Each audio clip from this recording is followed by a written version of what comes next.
You go through the front gate on a normal day basis, you're E6 and below. It's get your ID card and you get it back and go by your business. You go through the gate as a chief. Morning, chief. Afternoon, chief. Thank you, chief. It was like, well, damn. What changed from yesterday to today? Yeah. How was that transition from from a chief to officer, and did you let the chief do their job? Oh, that was a good one. So, it was a little bit hard for me, only because of the chiefs I had on the ship with me at the time, on the amphib side, were straight garbage. And the flight deck needed something from the hangar bay. And so, I was one of them all-around persons. I could do anything, drive anything, you know. So, I got sent to the flight deck on a 20K, I think it was, forklift. And they lit my ass up.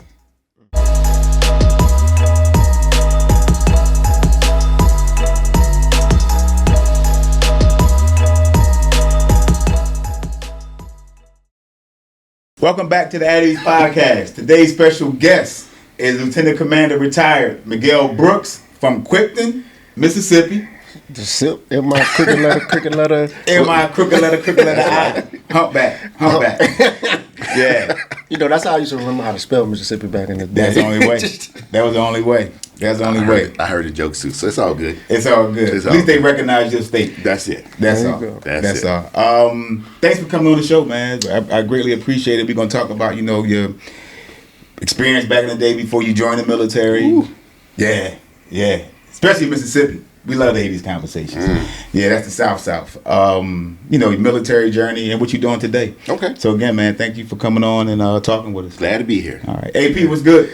Good, man. Life is good. Life is good. Like no they complaints. say, like what Future say, life is good. Life is good. Yeah. No complaints, no issues, We just traveling through this time and this journey. Quipton, Mississippi. Quitman. That'd be my last time saying it anyway. But Quipton, Mississippi. What was that like growing up? It was different. So Quitman was a place where everyone knew everyone, of course. Nothing was really going on. Fashion was dead because it was a slow time. Yeah. Only thing we had to do like sports, summertime, ride your bicycle, play baseball, football, whatever. We stayed outside all day. Wintertime, of course, people stayed in the house, did the normal thing, video games. But it was just a normal, smooth, no trouble childhood. Okay, that's good. Y'all must have did real good in sports because y'all bred some athletes. We bred a couple. Yeah, just a couple.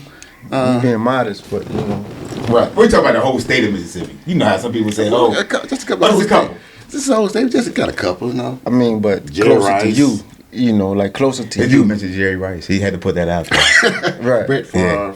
Yeah. You don't want to Walter go Brett Payton. Favre these days. Well, I'm just saying. Yeah, his record is his record. Yeah, Jackie Slater, just a couple here and there. But something closer to you, like who? Something close to me, Antonio McDyess. Okay.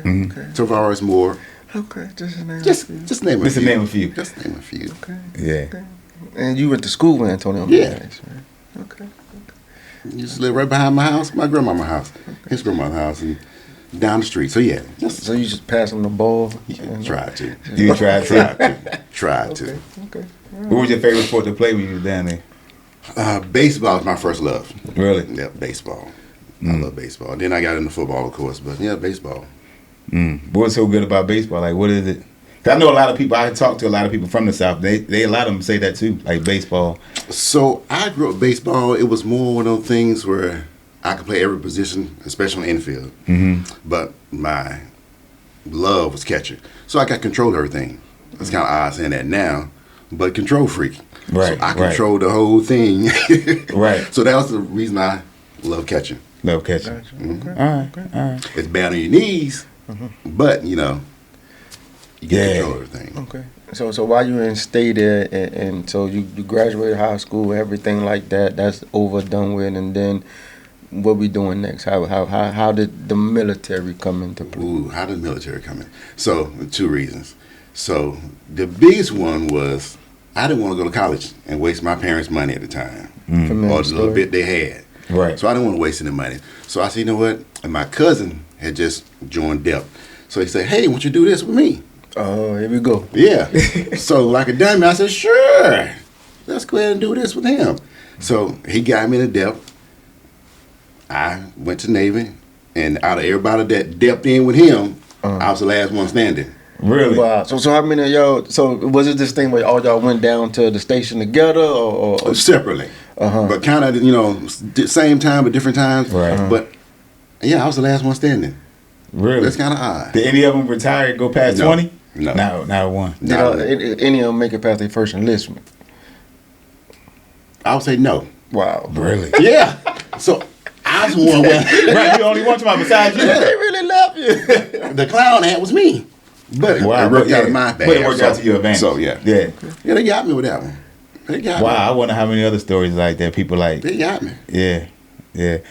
So, okay, go ahead. But he got E3 out and I got E1. E1. Wow. But my paycheck better than his right now. So Man, sound like you Yeah, you still won. holding So I though, won. so, Yeah, you won. Yeah. that's a little bit of a grudge. Yeah, You're right. yeah. Right. That's my Sound cousin. like it. Oh, that's your cousin. Yeah, big head. So he's reminded on the regular at the family Yeah. reunions. Yeah. Okay, gotcha. Yeah. So with going to boot camp, the first 48 hours, what was that for you when you just getting there? Like, Ooh. First 48 hours. Yeah, the first 48. Compared to where you come from, you say everything was peaceful, everything was calm. We had things going on, but it's like, wow. Wow, that's a good question. Yeah.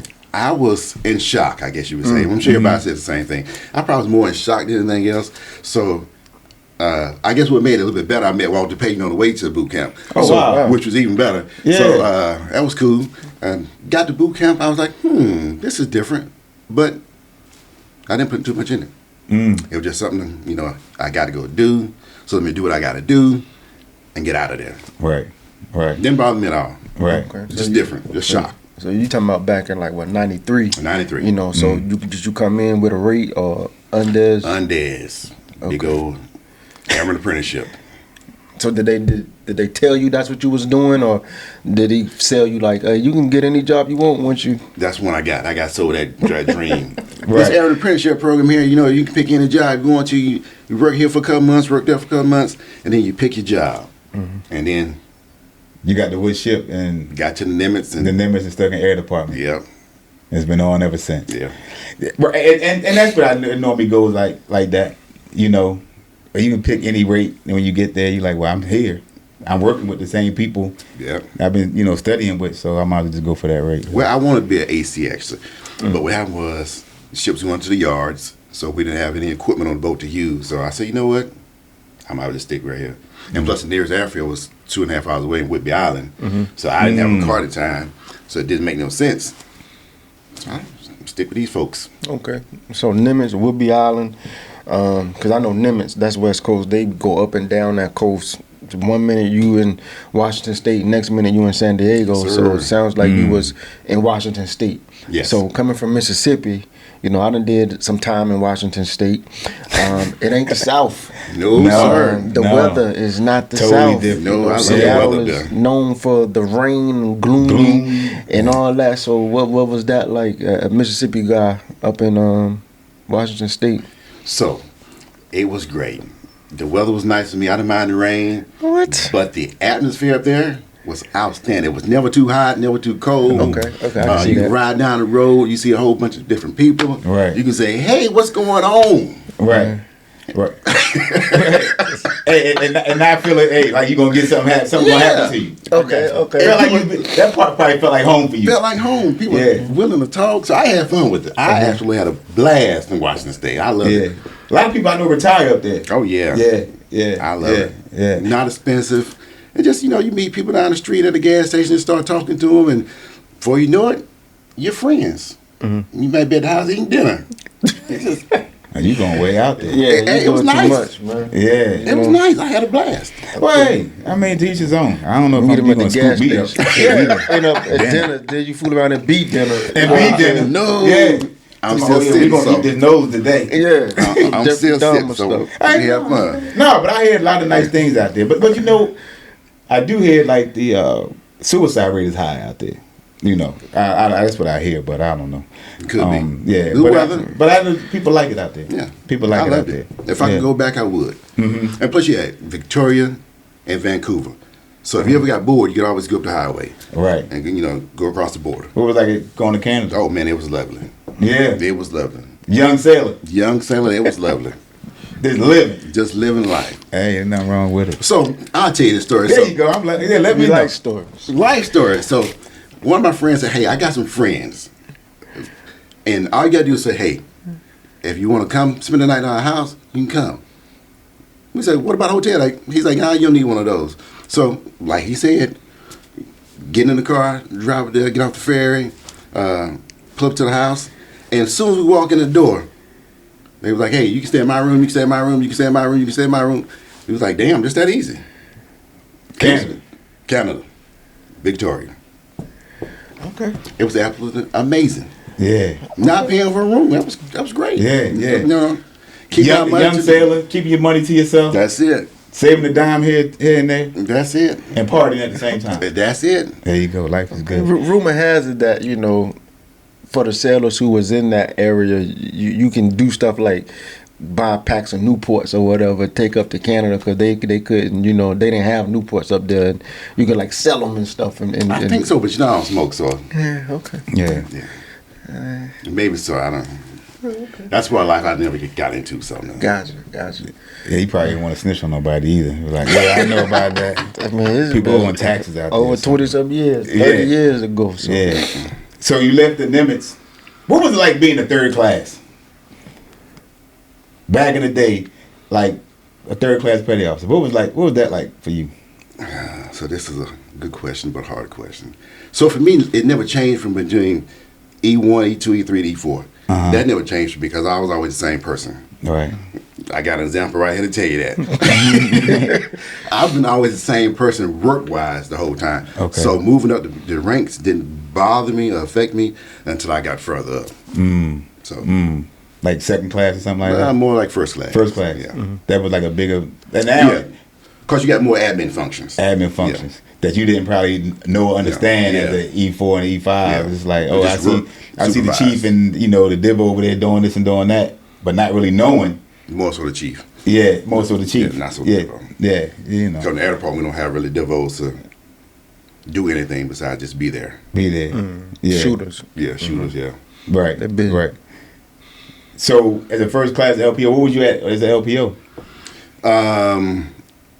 So Great Lakes, and then actually on WASP. I mean EWO. EWO. When was you in Great Lakes?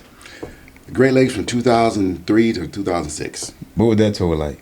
RTC, that's my best job ever. Really? Yep.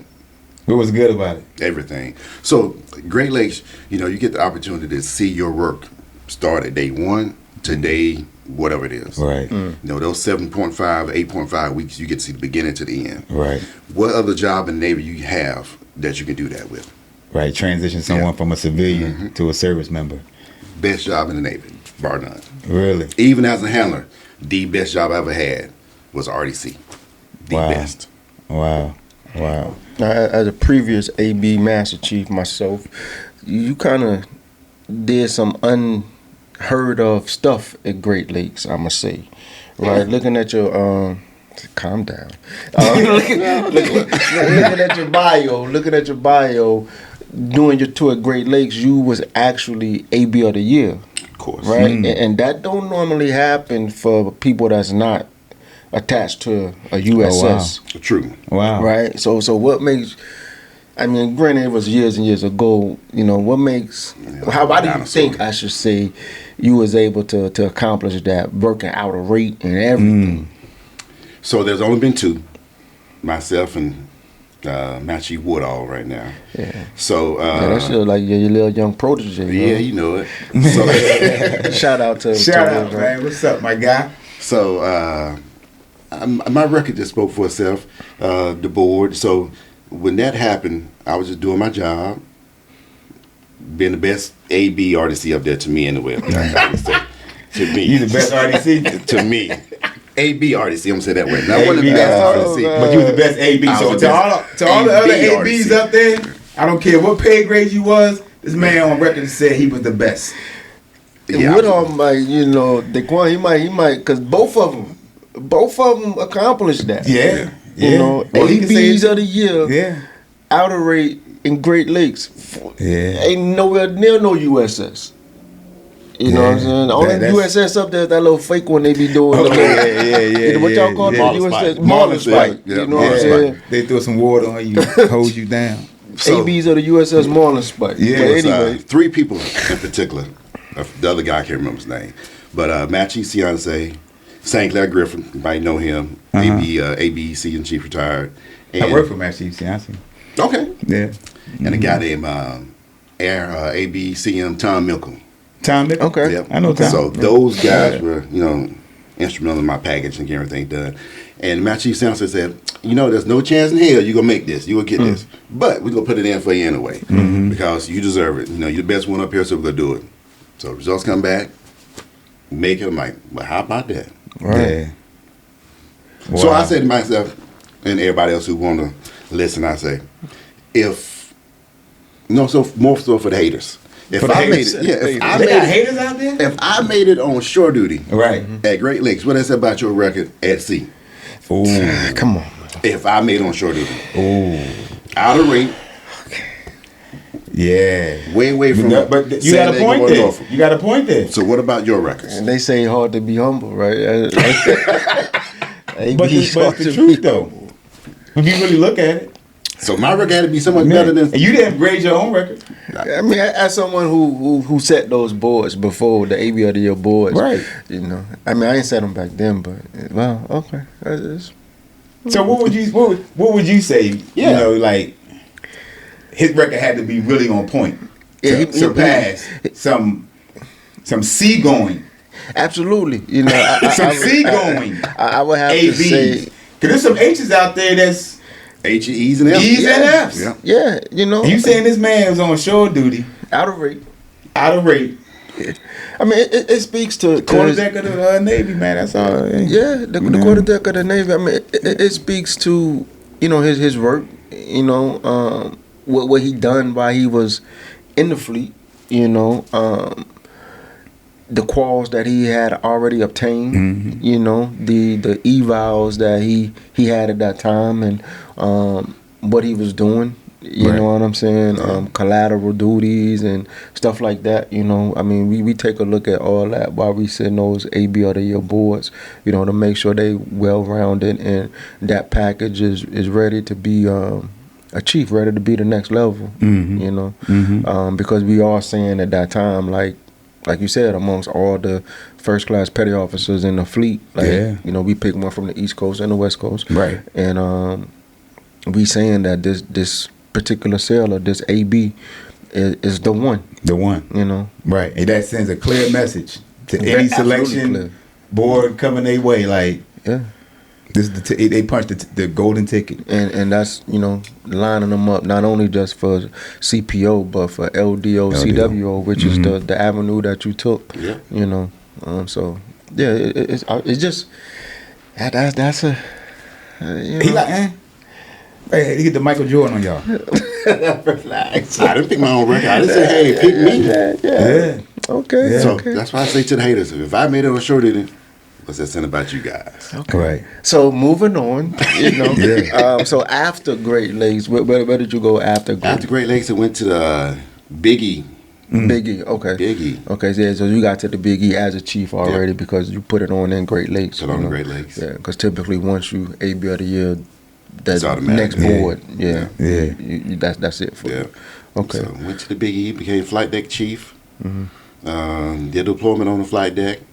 Run around that little small flight deck, backwards and forth. But had the best crew in the world, so I can't complain. Had the best crew on the Big E. And then towards the end of my tour on the Big E, I was sent down to the hanging bay to be the V3 LCPO. So, okay, let's pause it right there, right? So, the question was asked earlier, what was it like being a third class? You said, hey, it was pretty much like the same. It wasn't until you made first class. Okay. Now, first class, you was pretty much out of rate, right? Yeah. But my question is, okay, you left the fleet, you did Nimitz, you did another ship or so before you got to Great Lakes, Yep. right? What ship was that? Ewo. Ewo. So, and that probably has something to do with it too. The fact that you did amphib as well as carrier, qualified in both of those platforms. So, that's, but, It might be saying something. So, never know. Now, the point I'm making is now you're back in the fleet, right? Not just first class, a chief. Yep. And when you start speaking about selection boards, that's one of the things we kind of pay attention to. Were they first classes in the fleet, right? But so now for you, you go through that transition in Great Lakes of all places, right? You know what I'm saying? Hey, we say all the time out there in the fleet, coming from Great Lakes, one of the first things when they check in, we say, hey, this is not Great Lakes. Right. You know what I'm saying? Yeah. We want you to come in and provide that stern leadership, but at the same time, we don't want you to be running around like you in Great Lakes again. RDC on the ship. Right, RDC. You know what I'm We saying? want that, we don't want that. Right. That's so, what was that transition we need that, like? but we're not using that. Right. Yeah. Y'all, both of y'all not right or you're not wrong. Right. So that was a little bit hard because, the mindset for 3 years has been run. You got to be strong. You got to be disciplinary. You got to be the person to lead these new sailors into what you want them to be. And then you get to the fleet. From that tour, you think to yourself, I got to be the same way. Yeah. But you can't be the same way. No. Because You're gonna lose them. People do not respect the power nor your uniform at that particular time. Coming back. So that was a bit of a hard transition. I think it is a hard transition because a lot of RDCs, when they go back to the fleet, that's a hard transition to break. Because you used to be in top to bottom, your uniform got to be straight. That got to be right. That got to. It's not like you nitpicking, but it's like this is what we supposed to be doing anyway. Right. I shouldn't have to be the one telling your sailor to do this, and that. Like, the rules just like I do. Facts. I just abide by them. So again, it's hard. They want you to turn your head. You like, that's hard to do, to turn my head if I see somebody out of regs. And believe it or not, at Great Lakes you have first class chiefs, senior chiefs, master chiefs up there that you like, well, how did this guy get here? This person get here. They're a soup sandwich too. So how did they get here to wearing this red rope? How did they make it through the training phase? Right. Oh, to make it that far to get that red rope. So it's like, wow. And then you see them on the fleet, like, I see why now. So it's just a difference. So another question, Great Lakes question, right? Because he gonna know where I'm going with this. Just out of curiosity, any aliens or fireballs you saw? Any strange things happened while you were there? No. Nothing. Yeah. We get stories in here sometimes. People say they ain't seen spaceships and stuff like that and fireball. It's weird stuff. On watch. Yeah. Just. So when you went back to Great Lakes to be a RDC, is it like how it is now? 'Cause I know in the 90s when I went, I knew what it looked like. It's different now. I know it's different now, but was it like that? So what year? So they had started changing the optics of it probably around the late 90s. Building new things, add more technology. And then in 2003 when I got there, it was still ongoing, but it wasn't as much. So it was still in the infancy. Yeah, because usually what, 03 to what, 07, 06, 07? Yeah. So now it's completely different. Which is good. Campus, which I like it. Good and bad. Yeah, I like it. Yeah. Exactly. I guess it just, I would have to be there long enough to see the bad, but I just like what I seen because everybody was like able to do whatever they want to do and they side their ship. For the most part. It's enclosed, like you on deployment. Right. I guess that could be the mindset of that, like you feeling like you're on deployment. So the bad to me would be not marching around, even though sailors don't march around. Not marching around, learning how to walk, march, just being a team. Learn how to go off the person in front of you, the person in the back of you, turning. Make sure you turn in the right way at the right time. So that's all. Just not enough of that. Not enough of that because everything is inside for the most part. So being a chief, What was that like? Like, you know, like when you made it. Well, did you have a good feeling to say, well, if I'm AB of the year, it's almost a lock-in for me to be a chief right now? Actually, I would say no. No? I would say no. So when I made it, it was just like, I actually made it. Can't believe I actually made it. I was happy, don't get me wrong, but it was just a shock that I actually made it because, once again, I took the path that most other people didn't take. Mm-hmm. I didn't follow ABH1, such and such, a chief, such and such, to each command, that way, the favorite. So when I made it, I was like, well, that's good. Now I can go back to the fleet and do something I want to do. Mm-hmm. So it just a little different. Yeah. A little different. Right.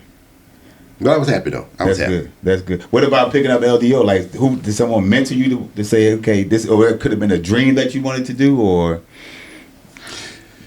So with that one, I've always said I want to go high as I can go, whether that's on the enlisted side or officer side. Mm-hmm. So I never set any parameters or bar to, you know, this is my cap, I'm done. Yeah. So once I made LDO, chief, so the next thing is to be LDO. Okay.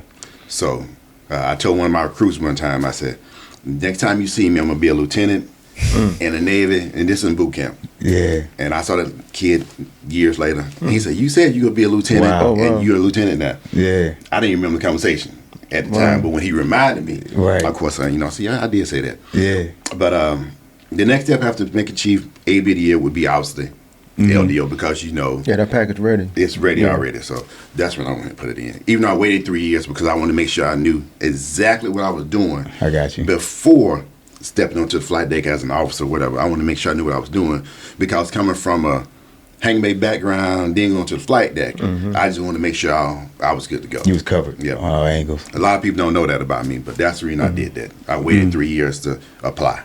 Oh, after. Yeah. Because you want to make sure you touch those other areas that require. Yeah, that's good stuff. And I guess, just like in the AO rate, AB rate as well, I'm sure it's harder for a lot of certain rates to say, okay, well, now I'm an LDO, but I'm required to know all of these things. Yes. Yeah. So that's good stuff, man. Because you got no crash, you got no flight deck, may have no fuels. So it just, I want to make sure I knew what I was doing before I stepped in that road. That's the big thing. Because I can't tell somebody what to do if I don't know what to do. That's right. And stepping into that role as a chief and working on the flight deck, getting those calls for the first time, how challenging was that, or how humble did you have to be to, kind of, hey, I know I'm the chief, but you are kind of like the expert, you know what I'm saying? So it wasn't hard for me because I've always been at the mindset of whoever can teach me, I'm going to learn from. I don't care your pay grades are E1, 2, 3, whatever. If you can teach me, I'm going to learn. That's right. So it's easy for me.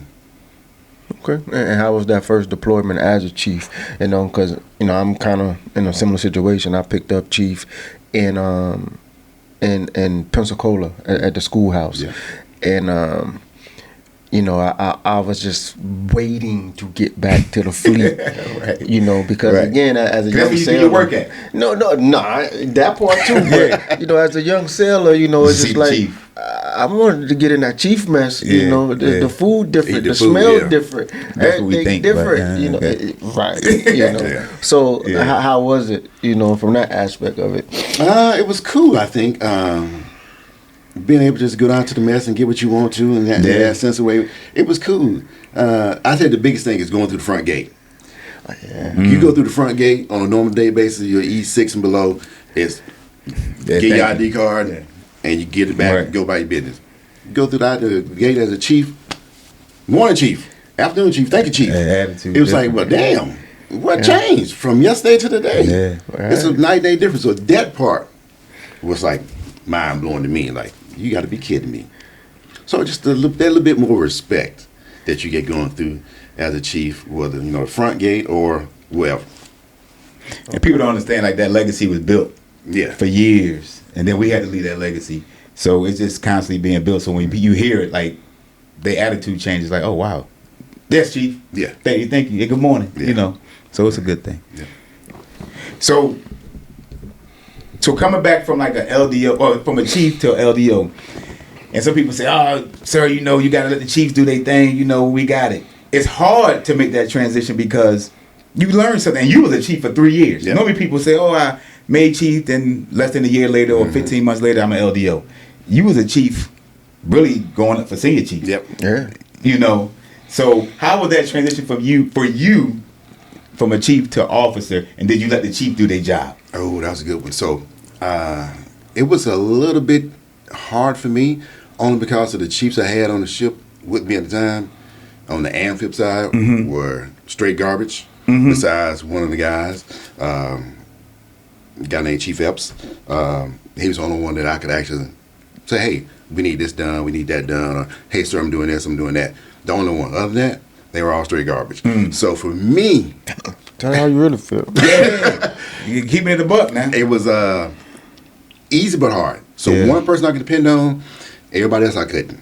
That's so right. it was like pick and choose your battles. So that's when I had to pick and choose this first class, that second class, that third class, to kind of fill in some of those gaps that the mess wasn't doing.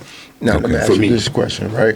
Because as an AB Master Chief, who my last tour active duty was an amphib, I'm coming off of 5 straight carriers, right? That tempo is different. Big difference. That tempo is different, and for you, you know, looking at your bio, you did amphibs, you did carrier, and you tip of the spear, you know, the quarterdeck of the fleet. So you done had some high tempo jobs. Do you think in hindsight it could have just been like, you know, some of those chiefs was just career amphib guys and they couldn't match your tempo, and Chief Epps, you know, was an exception, or did he have that carrier background? Because it is a difference what an amphib sailor called busy compared to what a carrier sailor called busy. That's 2 different kind of busy. True. I maybe said a little bit of that. Maybe we had some career amphib sailors on there who, you're right, who thought 2 helos was a busy day. But I think some of those guys were just, it was time for them to go. Yeah. So they were just were not in it. And that's this too, because when you couple a retire mind state True. and a career amphib, Yeah. you really moving in first get in, boy. Yeah, I think you're neutral. I don't think you're the first guy. I think you're neutral. Yeah. Just, I think I want to go. So that's just me. Yeah. You know, we give amphibs, as ABs, we give amphibs a hard name, a hard time. But there's a night and day difference between what a carrier AB does to what an amphib AB does. Right. So we just look at it in a totally different mindset. Right. Yeah. So, not all bad, not all good. Just we just look at it just different mindset. So maybe it wasn't all garbage. Maybe. No, those. Yeah. You said no, I'm stand on that. Yeah, those. I try. Those guys were straight garbage. Okay. They know it. Yeah. Okay. Yeah. I'm not gonna call them a name. No. But they out there. Yeah. Yeah. We all have Yeah. them. Straight Yeah. garbage. Yeah. Okay.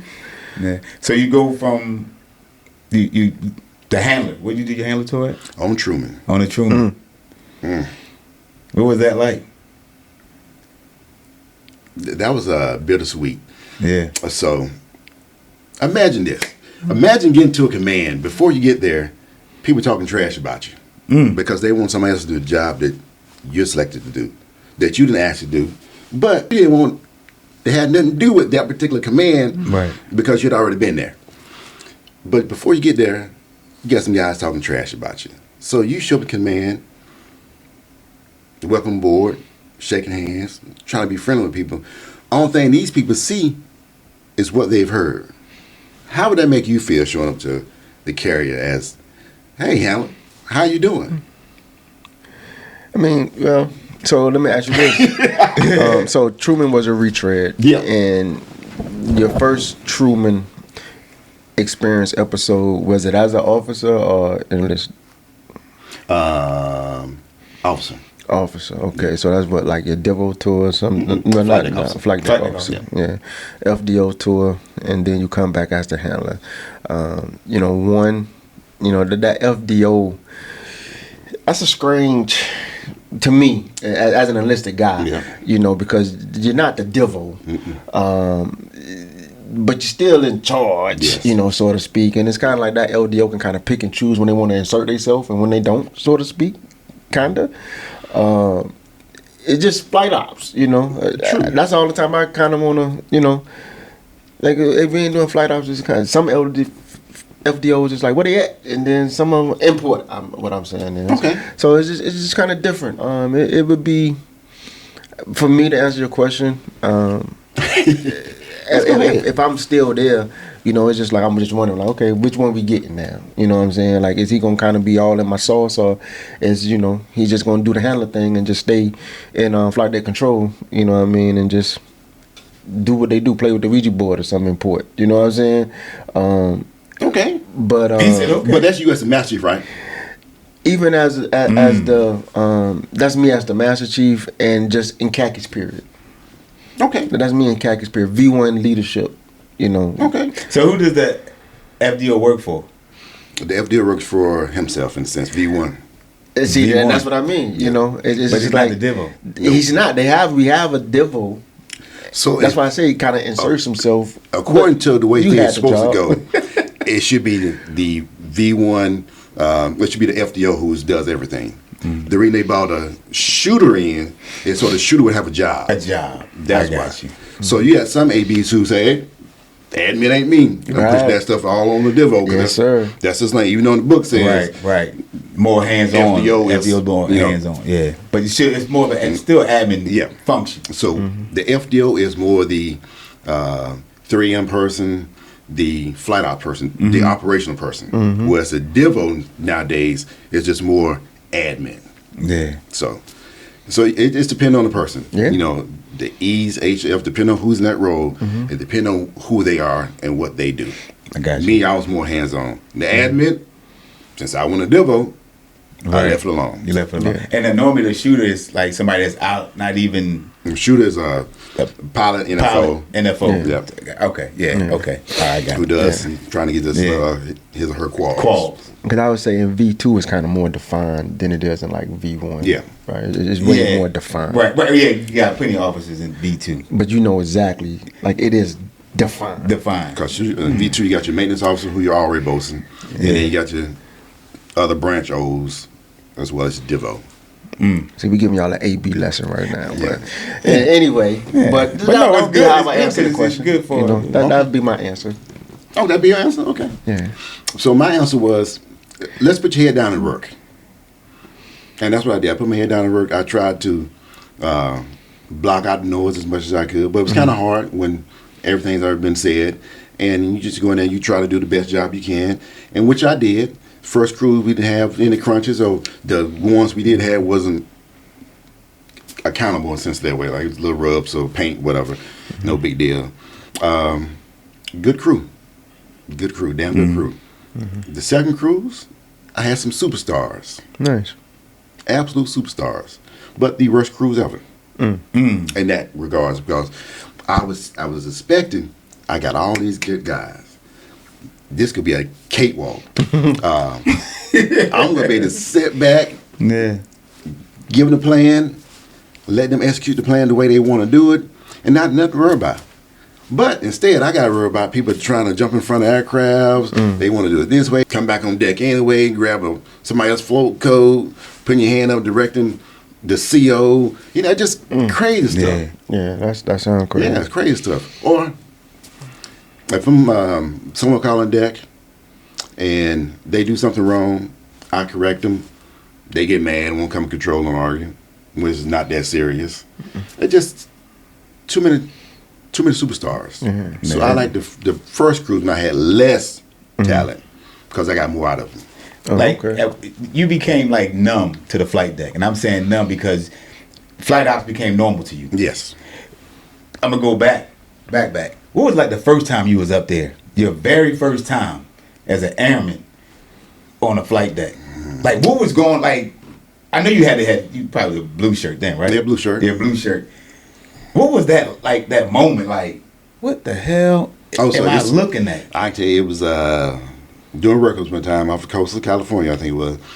And the flight deck needed something from the hangar bay. And so I was one of them all-around persons. I could do anything, drive anything, you know.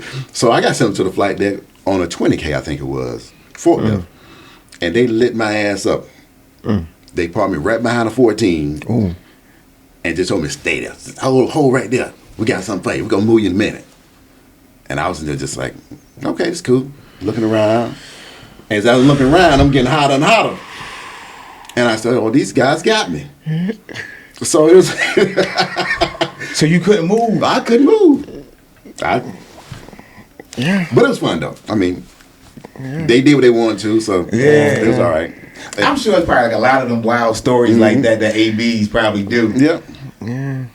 I'm sure. And you just gave a light version of just that story just now. It was good. Because I'm sure it's probably like, y'all probably just have fun doing stuff all the time. Fine. Yeah, It's fine. yeah. It's fine. So like just like I say, just doing that, but then to the point of like that, like you up there. Your last moment on the flight deck, what was that like? Like when you knew like this is it. It was a day before we pulled in port, back in 22. I went out there. It was a little bit bad weather. So I'm like, it's the perfect time to go out here and just be by myself and reflect on everything I've done on this ship and other ships or two. Yeah. I said, let me go ahead and walk around. So I was just like, this is it. Bittersweet.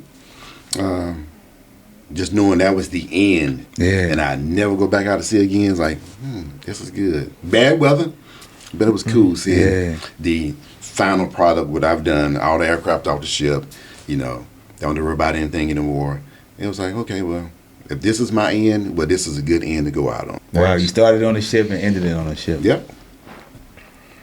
Wow. Yep. But it was fun. I had fun, though. Yeah. And then you became the unstoppable wealth builder. Oh, yeah. Unstoppable wealth builder. So, Yep. post-retirement, right? How long did you, sit around, if that, before you decided, Hold on, before you get there. Okay. When you've been retired now for about 2 years. 2 years. When you got close to that last day, like, what was that like for you during that transition? What was that like? Happy.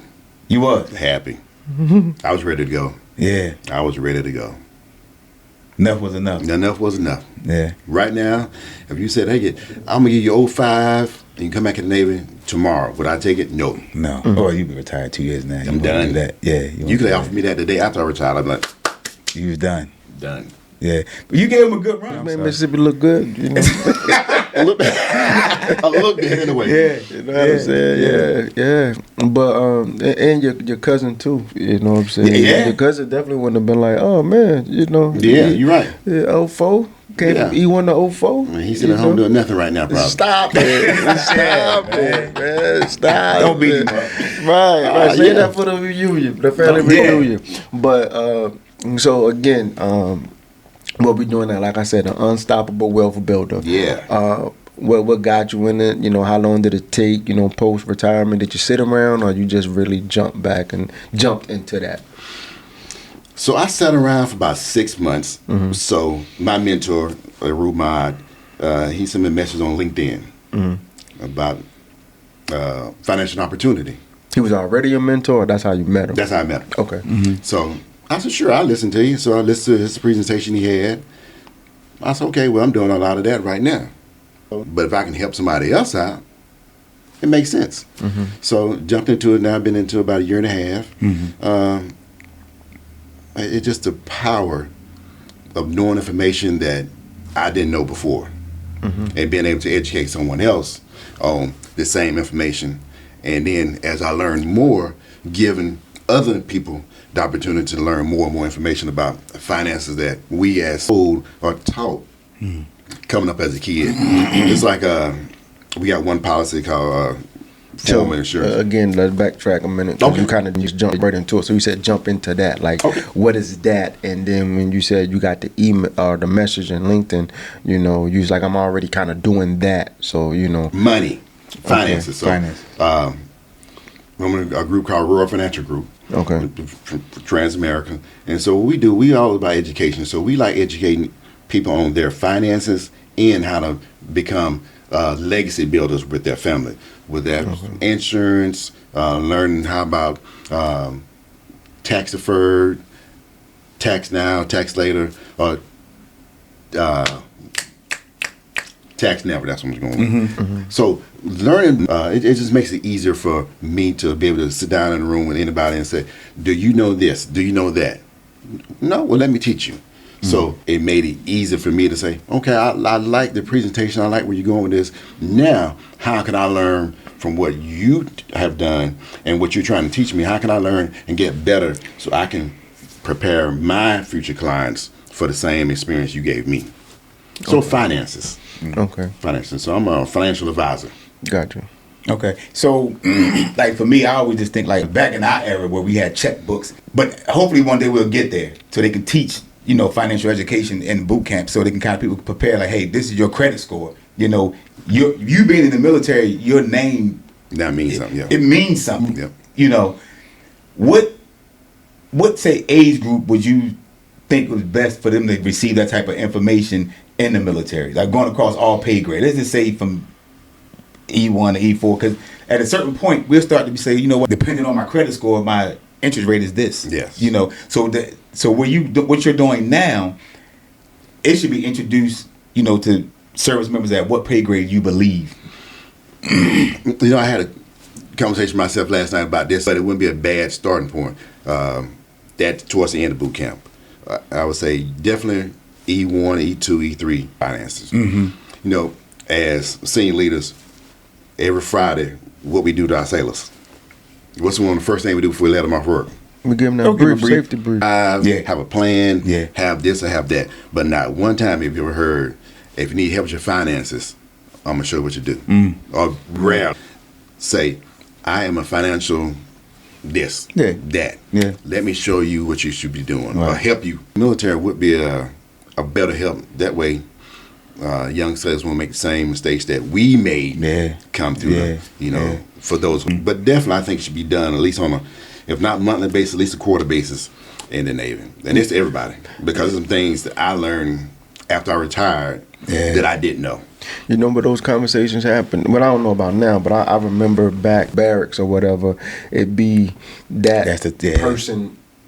I don't know how they got on. In hindsight, I don't know how they got on base. I don't know who let them in there. Right. And because I remember, like I bought insurance as a junior sailor, really not knowing, just listening to the pit, they cards on the tables or whatnot, financial advisors, and you know, a young Airman Parker.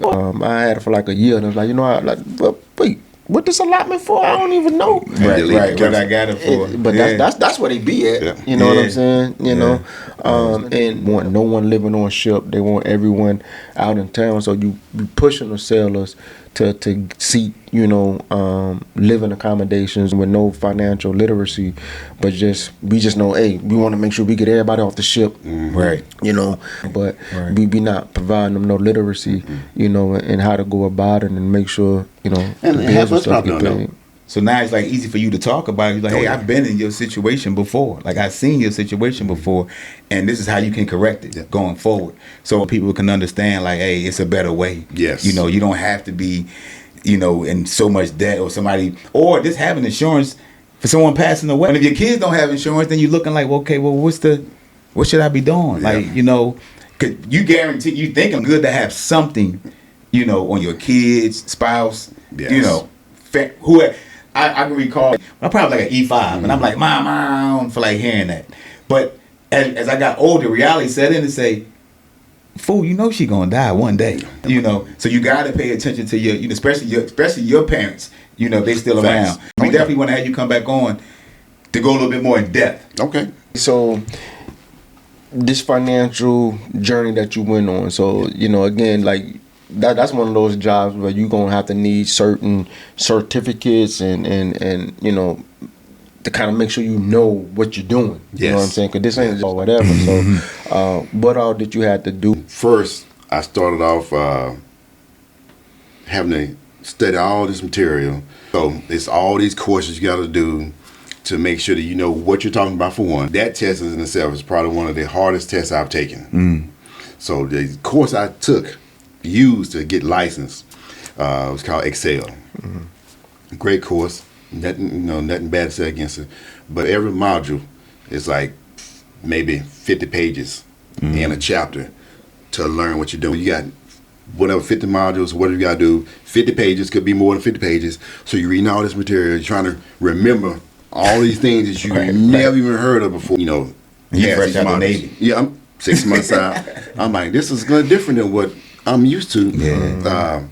So it may take you 2 or 3 times to pass this test, depending on how hard, how much you paid attention, how much you retain. Most of how much you retain. So you get the passing score on like a pre-test, and then you go to a state certified exam location.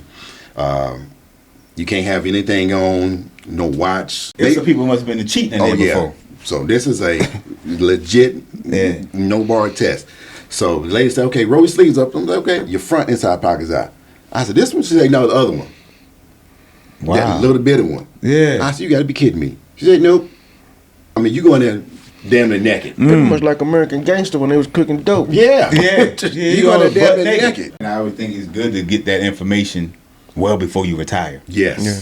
You know, and sometimes people get it late, and it's not bad, but it costs more. It costs more. It costs more. Yes. The later you start investing. The young sailor right now, what would I do differently? I would make sure I'm investing in the correct vehicles. I would have an IUL first and foremost right now. And that's even for you folks who think about retirement before you start doing your medical portion of the VA. Yeah. Go ahead and start getting everything you need to get insurance-wise now, because once it's in your medical record and the insurance company calls, because you have underwriters, and those underwriters will call and find out what kind of medication you're taking, if you're in good shape, bad shape, whatever the case may be. They do their homework because the insurance company is assuming a risk. So in order for the insurance company not to assume a greater risk to them, they have to do their due diligence to make sure that you're healthy as you say you are. So, and it's cheaper. And the younger you are, the cheaper the insurance is. So that's why, we like certain insurances better than others, because term is term. It's like paying a car note. You paying it for a term. So that's good to have if you just want to insure yourself for whatever, but you roll on the dice. Now, do I have term? Yes, I do have term. But at the age of 50, and I get a 30-year term, I'm not living past 80 years old. Do I have other insurance beside that? Of course I do. But this is just like to pay the house off. If something happened to me, my wife don't have to worry about paying the house off. It's just for that. But the other insurance is for them to do whatever they want to do. Take a trip to wherever. Go buy this, go buy that if they choose to. That's what that's for. But the term just for my house. So yeah. Don't take all the money and go on a trip. Invest it. Invest it. Yeah, take a little bit, like 2% of it, and go on a trip. So the younger you are, the better off it is to get good, solid insurance. And like I said, whole life is good, but index universal life insurance is a whole lot better. Because once you get whole life, the same thing, but just a little bit different. But once you get it, it's like you never pay a different price again. So if you get it locked in at your premiums, we like to take contributions, but if you get in your premiums are $80 a month, you're only paying $80 a month for the rest of your life. Unlike term, which at the end of that term, now it's going up. So when people retire, they get, should I get VGLI? Like, no, because every 5 years it's going to go up. So why would you do that? So it's best to go ahead and start investing in insurance early, so that way you don't have to worry about it. Okay. But I always wonder, like, why those places offer those things, like the VGLI. Like, we had someone else on before and he spoke about that, but I just never really understood, because like the premiums for those things are expensive. Yes. So I think the reason they offer that, because some of us have PTSD or whatever ailment. So with this particular group, you're guaranteed to get accepted, or that's right. Get insurance. So that's why. That makes sense. That's why. Because it's more.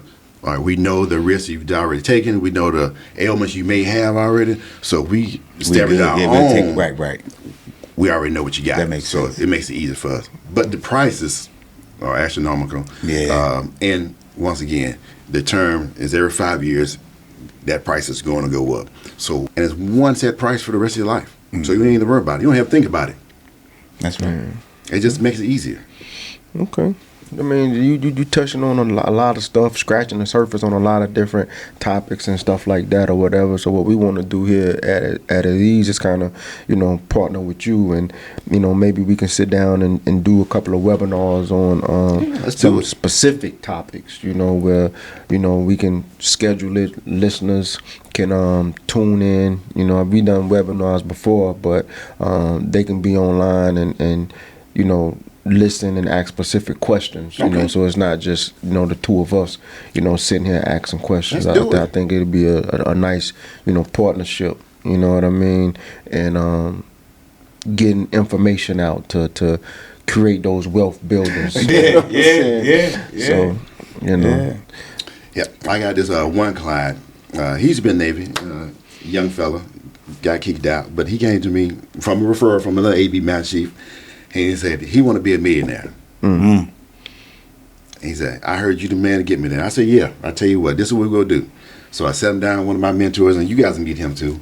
And we developed a plan to get him where he wants to be in a set amount of number of years. And as we showed it to him in writing in black and white, he said, that's it. Me and the real like, yep, that's it, bruh. As long as you follow these guidelines, you could be a millionaire before you're 60 years old. And your kids taken care of as well. He's like, well, that was easy. I said, yep. Yeah. But if you got nobody to tell you these things, how do you know? How do you know? And then you gotta have the discipline to stick to it too, right? Yeah. And then normally when you that young, like I just speak for me. In my 20s, I wasn't hanging around people who owned a house really or anything like that. Like we were just young, so we got apartments or we renting a house or something like that. But if I'm in the room with people that's doing it, obviously my chances are greater that I would do the same thing. Yes. But the more that we teach now to the younger people, then they can catch on. And that financial like legacy, it's just more education. Yes. Because I can give you all the money in the world. Now, what you gonna do with it? True. But it's the education piece of it. So true. Yeah. But from the financial education piece of it, if I was to tell the average everyday sailor person, whomever, that there are 3 ways your money get taxed, they would be like, I have no idea. I didn't know that until I joined Trans-American Rural Financial Group. I was like, okay, I know about taxes, I know about this, but I didn't know how the taxes work. And there's a reason why people decide to put their money in certain ways, certain areas. That's why the rich stay richer. Yeah. Because they know if they can put their money in this financial vehicle, they're not going to lose any money. Right. If I know I can put my money in my daughter's car, I don't have to pay tax on that money, why not do that? Right. But if I'm not being told the information, then I'm already behind the power curve. I'm in back 40. So if we're not educating our young sailors, kids, family, whomever, about the power of finances, the power of taxes, then they'll never know. And, coming up in certain communities, we're already in the back 40 because most of us grew up poor or poor-ish. Most people didn't grow up in a middle-class household. So, especially if I'm from Mississippi, it wasn't poor, but I wasn't exactly rich. Right. Just having the ability to see my parents struggle at certain times made me say, you know what? I'm not going to live that way. That's right. So that's right. When I was 19, I got my first mutual fund set up. I think I'm 19 or 20, something like that. So from the age of, we'll say 20 to 50, I've always had money set aside in different areas to make sure that I was financially stable. That's right. So if I have to work when I retire, if I had to work when I retired, it was on me. But not having to work is partly because I put money in different areas I wouldn't have to work. Right. And this is a funny story. I was on deployment, so put my account online, just make sure things going right. So I called one of my chiefs over, and you probably know this little short fella I'm talking about. And I was just having fun. Just want to see what he was going to say. So I pulled him over. I said, look at that. He looked at me. He said, get out of here, sir. That's you? I said, yeah, that's just a little bit, right? That's just a checking account. No, that's just... He's like, God. But the story the reason why I'm saying it, because you have to make sure you're setting yourself up for life. Whatever that may be, what you're planning in 5 years, 10 years, or whatever it may be. You have to set yourself up. So that was me just showing him that I was good to go. Right. No matter what happens to me in 5 years, 10 years, whatever, I'm good to go. Even though he was amazed, but that was just me just teasing him. But it's the Jordan. But it's the sacrifices that you made those previous years. Yeah, but I'm not flashy, so Right, that's what I'm saying. Yeah, I it's those don't have- sacrifices that you made those previous years for you to say, okay, if I want to work, this is what I want to do. Yes. So what you're doing now is more from the heart, Yes. more than anything. Yes. And just the education piece, Yes. the give back from the education piece. Yes. And it's like, well, I can really sit down and do nothing if I choose to, because I took care of myself in the, Yes. years ago to be where I'm at today. So that's a blessing, man. Yep. That's a real blessing. So if people want to get in contact with you, touch bases with you, get more one-on-one, how can they do that? Where they reach out easy. to you? My phone number is 847-707-1210, and my email is miguelbrooks@gmail. One of them. Okay. But give everything you got. You gotta let them know. That's more. I get that one quick. And if you ever want to buy insurance, just give me a call, and it's an easy process. This business is ongoing, it's forever, and you can literally start your own business with me, under me, in my company for $200. And it's a legitimate business. You can't start a business anywhere else for $200 or less, and being a legitimate business, and can see the fruits of your labor coming in. That's right. So legitimate business. So yeah, it's amazing how things work. Yeah. Never thought I'd be in this field, to be totally honest. Yeah. Like I said, I took care of myself, took care of money, but I never thought I had the opportunity or been in a position, we'll say that way, been in a position to benefit from this. So it's kind of amazing. I truly enjoy it. There you go. Because you learn more and more every day. And I got another job too now. Learn even more about the Medicare side of it and the healthcare. So it's amazing. That's important. And I know we're going to wrap it up here in a minute. Now, when you speak about healthcare, because people don't understand that when they retire, they get another job. A job going to offer them a whole bunch of benefits. Yes. A whole bunch of benefits. It's like, well, do I need that? Do I need that? Because I know I'm a veteran now. So it's a lot that goes with that. Though. Yes. Yeah. But we'll tap into it, man. But thanks again. Thanks for coming through. Thanks for blessing us with this information. And again, thank you for your 30 years of service. But the state of Mississippi loves you. Right. The state of Mississippi loves you. I know we talk about Antonio McDyess, but we talk about you right now, the legend. So that's more important. Yeah. Good old state of Antonio Mississippi. McDyess don't know what the flight deck look like. No, he don't. He know what the basketball. I know what the basketball look like, but he don't know what the flight deck look like. Hey, at ease. Peace.